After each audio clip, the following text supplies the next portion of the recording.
So Anakin attacks and he makes a mistake because he's emotional and Obi kills him. Not kills him, but wipes out his arms. And it's like, I loved you, you're my brother.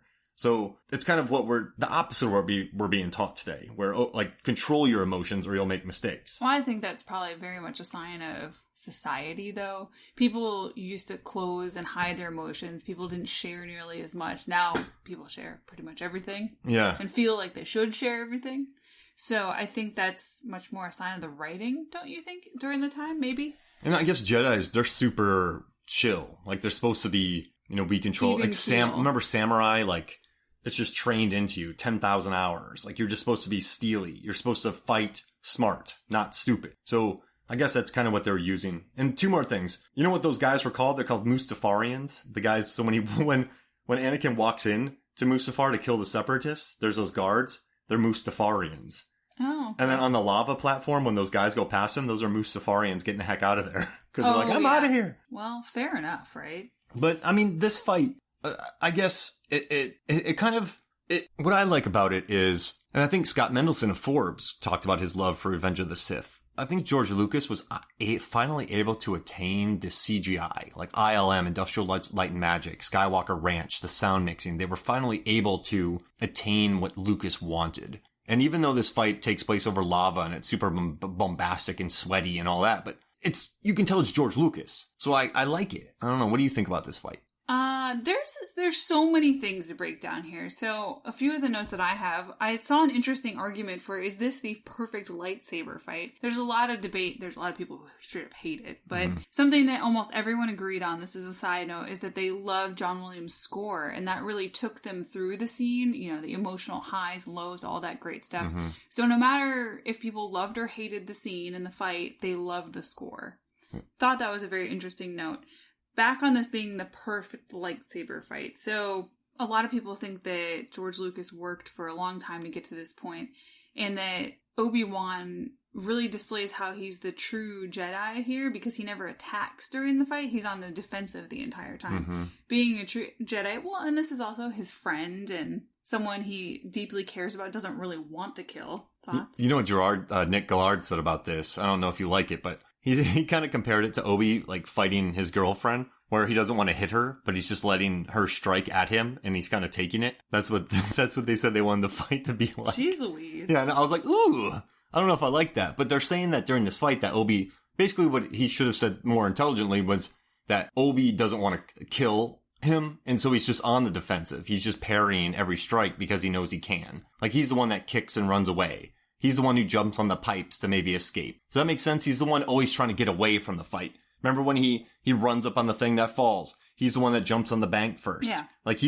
come on, man. Come on. Anakin, I love you. You're like my brother. Stop. Like, does that make sense? He's trying to get away from the fight, and that's what you said. Yeah, completely. And the fact that he doesn't take a kill shot at the end. There's a lot of debate online. People thought he should have killed Anakin at the end. I mean, he's nearly done. There's every possibility that he'll completely burn to a crisp, which we know he doesn't. But yeah. I think it's interesting that there is debate. People think he should have killed Anakin, which, I mean, what's the debate there? Would he still be a Jedi? Yeah, I mean, he's won, right? He doesn't want to kill him. Which, I guess there are consequences here, because then we have Darth Vader, and we have a big problem later on, but...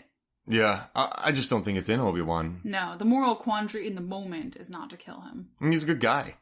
Like, he epitomizes the light side of the Force. I mean, you kill him, where do you start? Where do you stop, right? But he also killed Grievous prior in the film. So, Grievous wasn't, like, he killed Grievous in the fight, but Grievous, like, he chopped off Grievous's arms and won, General Grievous. So, he did murder him. It's an interesting question. I mean, he slices Darth Maul in half. So, yeah, but the thing is, I guess those fights happened during the fight. He would have had to have gone up and just stuck Anakin. Just stuck him. Yeah, when he's just laying there, Anakin screaming, I hate you. I know. I have a great note here, but it's not great. It's my own opinion that it's great.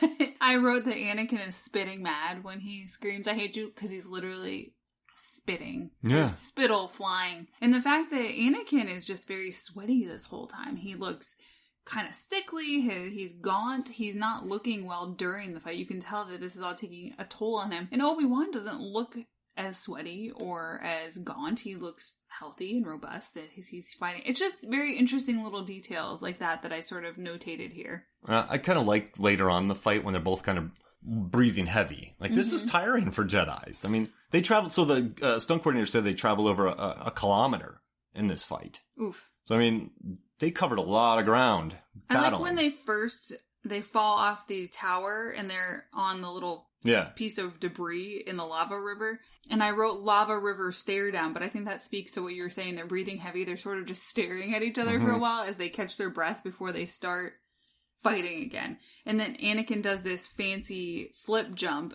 but like you said, he's reckless and he almost loses balance. Yeah, like right on that thing. Then jumps in, almost falls back. I mean, he's just fighting with hate. And then Obi-Wan is just kind of fighting, I guess. Fighting defensively. Yeah. But I kind of dig it how he's like, you underestimate, and that gets to the point where you underestimate my power, and then he dies. It's just a very, like, not dies, but he gets lit up in his form. And it's just, I don't know, I think it's a good way to show the battle. I think the story makes sense, Megan. I mean, you have the more powerful younger guy who's angry, consumed by hate. He's not there yet. He's not Darth Sidious yet. He's getting there. And then you have Obi-Wan, who's been there, done that. Well, and he's spewing this hateful dogma as well. If you aren't with me, you're my enemy. And Obi-Wan tells him that only Siths talk in absolutes, which we know at this point he is a Sith. Yeah, he becomes a Sith. He's speaking in absolutes. And then, I don't know, I really get the emotion at the end. You were my brother. I loved you. Like, I dug it. Like, Ewan McGregor said he had a really hard time talking on the green screen and blue screen, but he does his best in this. Like, you get that he's bummed out. I don't know. And also, I think that he and Hayden were good friends on set. You watch all their training, and they're just like, they have their arms around each other. They're always training. They're having fun. Like, they're like best buds while being out there. So, I mean, I guess that probably helped him with the emotion a little bit more. But now, as a final fight, I really dig this. This is fun. There is different choreography. They're really going at it. I mean, this shows, the stunt coordinator said that Ewan McGregor and Hayden Christensen hit their maximum potential in this. And he's like, I've worked with a lot of people that don't even try. And he's like, these two, he's like, I have never worked with anybody better. And he said Hayden Christensen, a lot of people, I hate how they hate on his acting. But he said he's one of the best. This guy had worked on Willow. I mean, we're talking like 20 years before he even worked on this. And he said that Hayden Christensen was by far the best actor sword fight he's ever worked with. By far. That's cool. And so, I mean, you can see that. And we know he goes on later to star in the critically acclaimed movie Jumper, where he's just totally I love Jumper. The coolest. You should listen to that on the Movies, Films, and Flicks podcast. And then one more thing. They actually went to Italy. One of the mountains out there was shooting lava. I forget. So George Lucas called up one of the ILM guys. In the peninsula down near Sicily. And he was like, get to Italy now. So 2 ILM guys went out there and filmed for 2 weeks. They would hike up. Okay, if you make us. 3 hours in the morning, hike up, and they would get all the footage. And they did that for 2 weeks. And so a lot of that lava flow that they shot up was actual smoke and everything that they got from real footage. And also they built a miniature for this, which I think is really cool.